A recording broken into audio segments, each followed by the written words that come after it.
Hello everyone.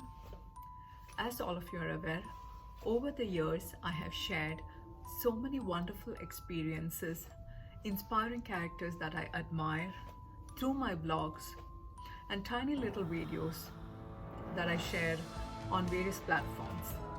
Today I'm going to share a tiny little experiences from my life called the Tiny Little Snippets of My Life Part 1. So let's dive into this discussion. It was 30th of December 2019, exactly almost a year ago. I was sleeping, fast asleep.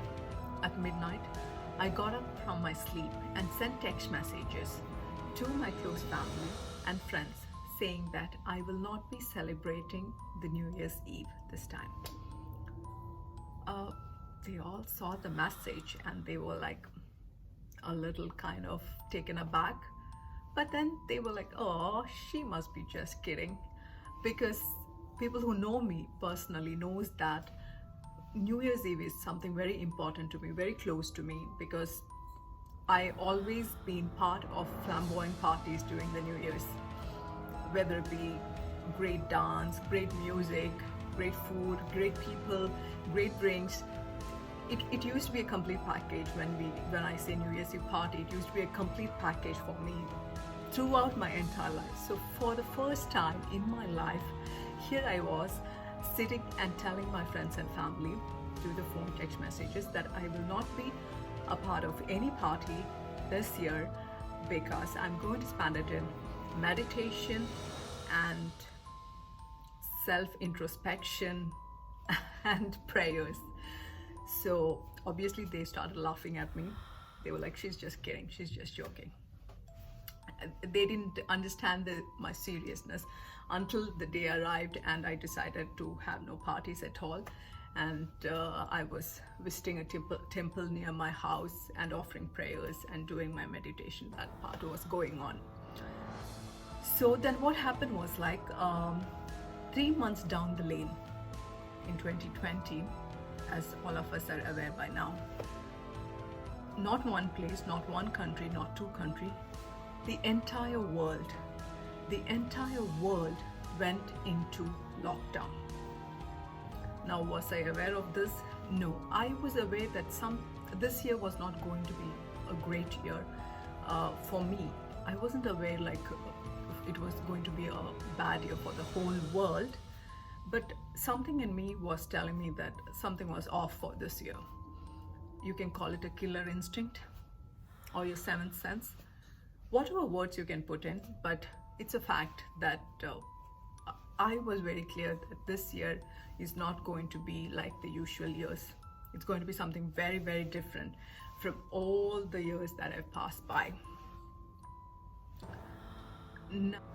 Now, how I evaluated this scenario, or how I came to the conclusion that this year was going to be different, you can understand from my video which I have previously shared called The Economics of Life.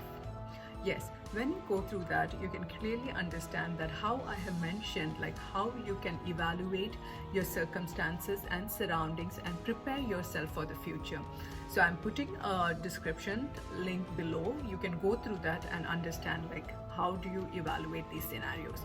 So that is some of the criteria that I use to understand how this year is going to be. So now let us dive into the topic here.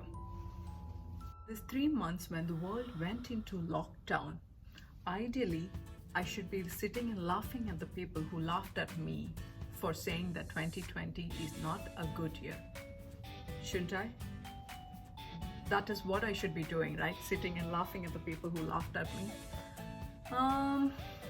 Maybe or may not be. But whatever the scenarios, I was busy working with the Red Crescent Abu Dhabi or associating with Red Crescent Abu Dhabi to help the less fortunate people by providing them with clothes and other necessities to go ahead with their lives. So basically I didn't have time to laugh at the people who were laughing at others. So for the past 3 years, my charity work is only consists of 2 options. One is Red Crescent Abu Dhabi and the second one is directly helping the people who are closely associated with us in the form of house help, our office helps, our drivers, the people who are carrying out simple jobs for us. So my charity is just associated with these two concepts for the past 3 years. And here I'm going to explain as to how I shortlisted or how I ended up with charities being handled only through these means.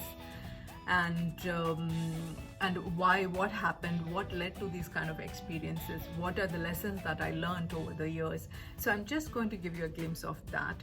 And before that, I proudly say I chose recruitment because as my profession, because that is the only job that is a great part of charity.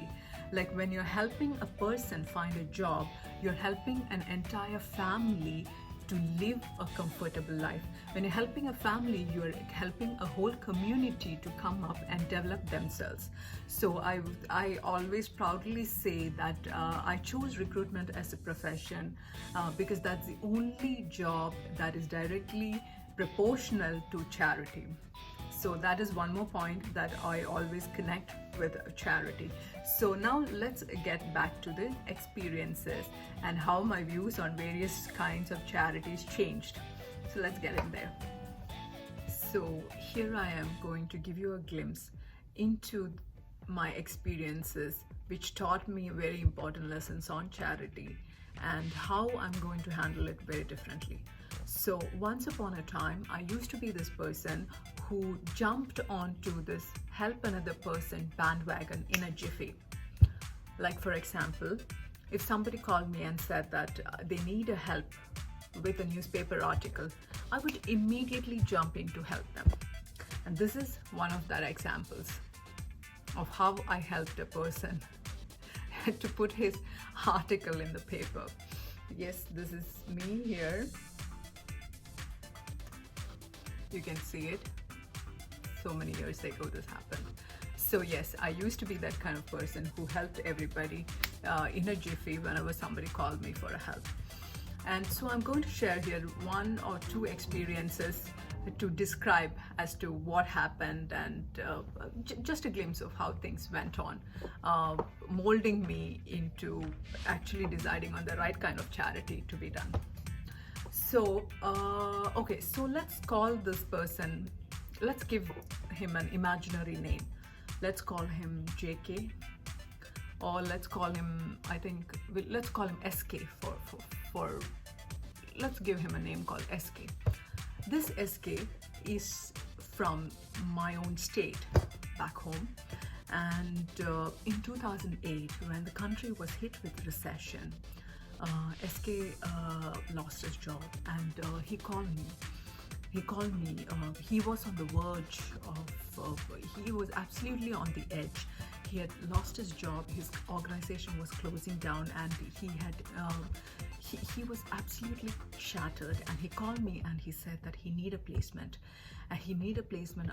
Otherwise his whole world is going to crumble down. He'll have to leave the country, and he needs a job in a very short span of time. I was like really taken aback. I have known, this is an acquaintance that I know from one of my previous organizations where I used to work for. And so I immediately contacted a couple of my prominent organization who were recruiting at that time, and we sent this person for various interviews, and within a span of 10 to 15 days, one of the organizations gave him an offer. So we were all relieved, me and my entire team were relieved that finally this person is getting placed, that in a short notice, because he was financially in a very bad situation and family wise also. So then what happened was, like, as soon as this SK joined that firm, what he did was he sent us an email saying that he befriended the group HR manager of that organization, and then he sent us an email saying that he will not be paying for our placements. Because he said that he already knew, the group HR manager was already an acquaintance of SK, and so since they knew each other previously, they are not going to pay us for our placement fee. we were really taken aback. I mean, like, a person was in such a desperate situation, and we tried to place him in such a quick notice, and this is how he's going to repay us. My God, that was the kind of double crossing. That was one of the strangest kinds of double crossing that I have come across in my life so far. That really shook me. That really shook me. Like, we put in so much of effort to help somebody, and as soon as they cross the bridge, they're like turning against you and your team. So, but I couldn't let go.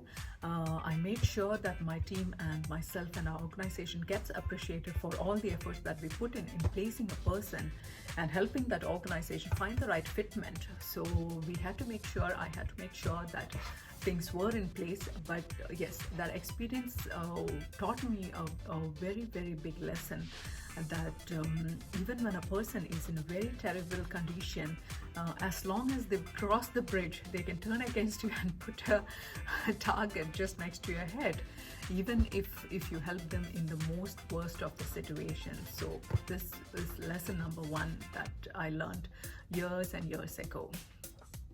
So now let's get to lesson number two. Now, story number two.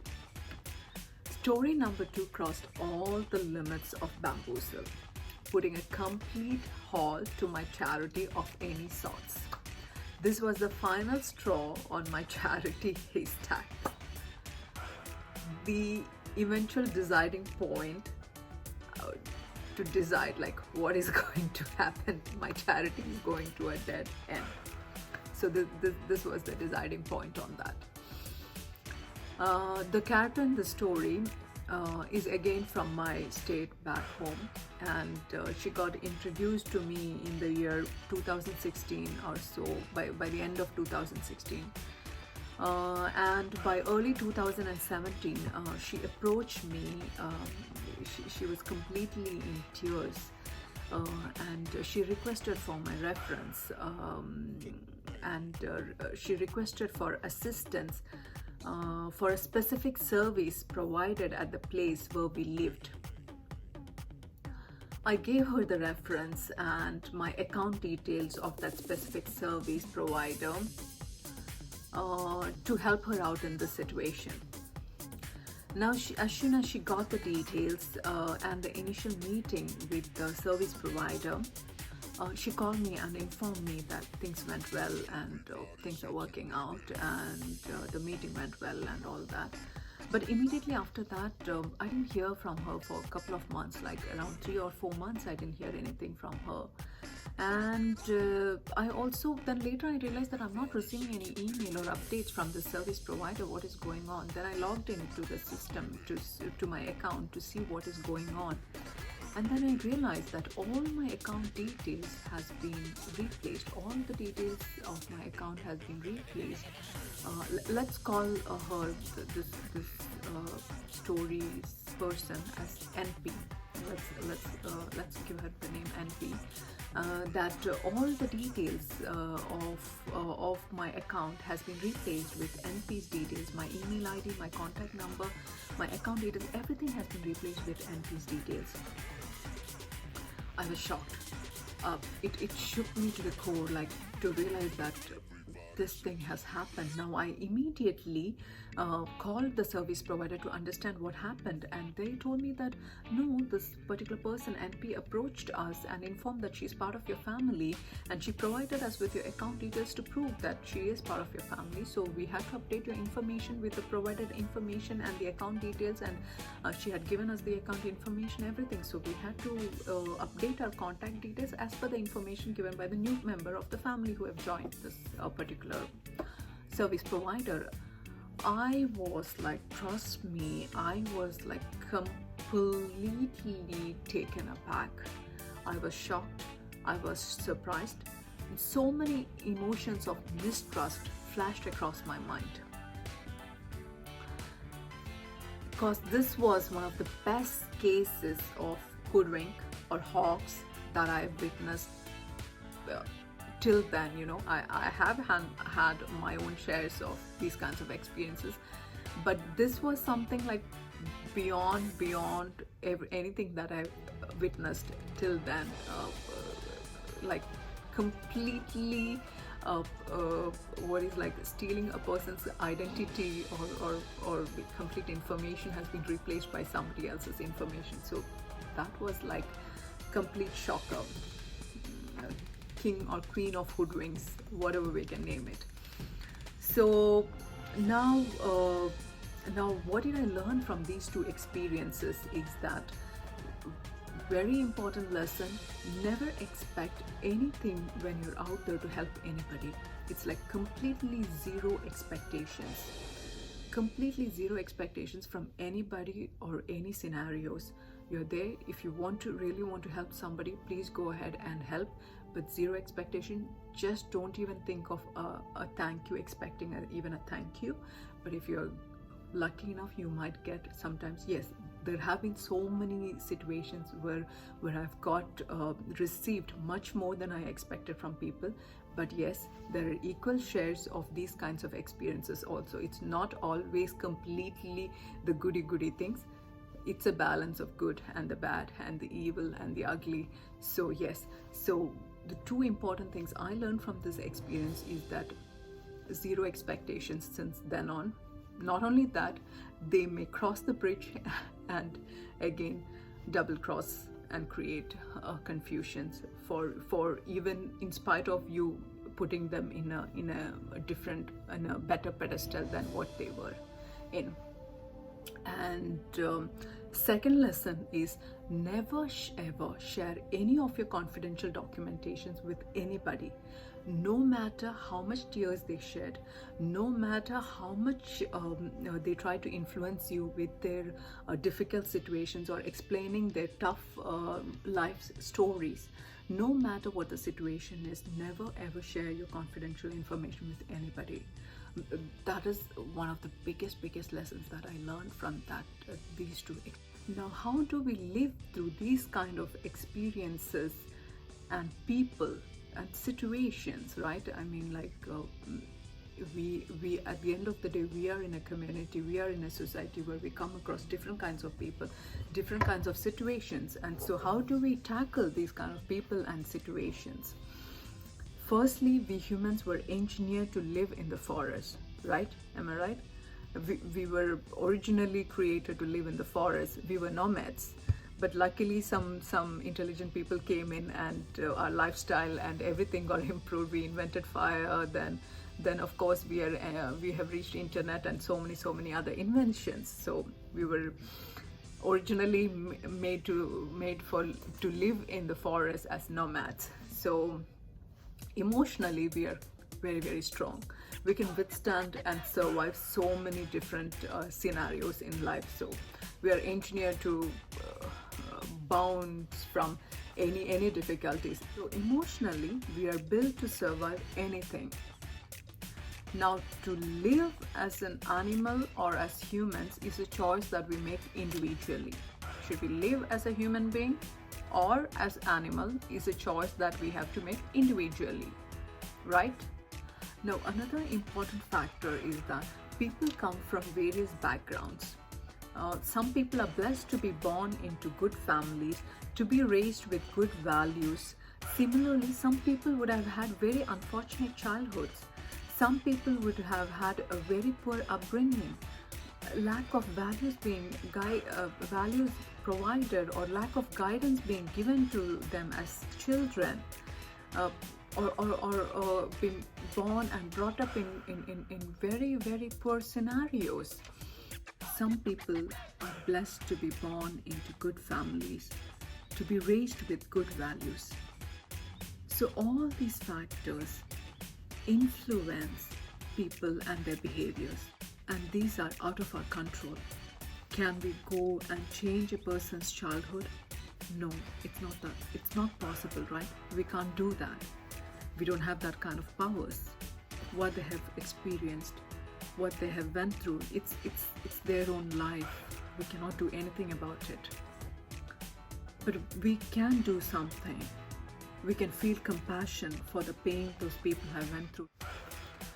Usually, life coaches create videos to depict these kind of stories, to bring in the impact to the viewers and give them a real-time experiences.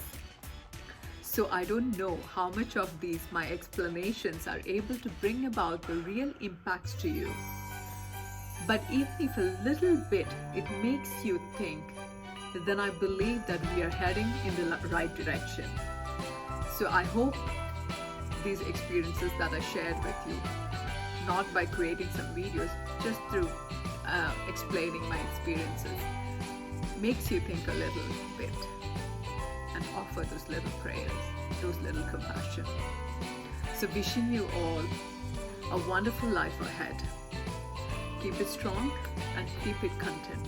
All the best, everyone.